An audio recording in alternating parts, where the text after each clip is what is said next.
Дәл қазір вареники жасайық деп тұрмыз. Ол үшін өзіміздің бау-бақшадан шыққан, қатырылған вишняны пайдаланамыз.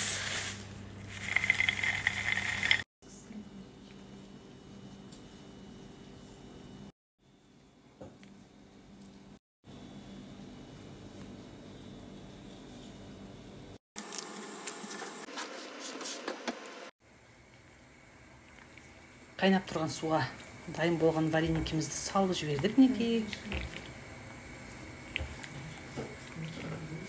5 минуттың көлемінде қайнатып аламыз.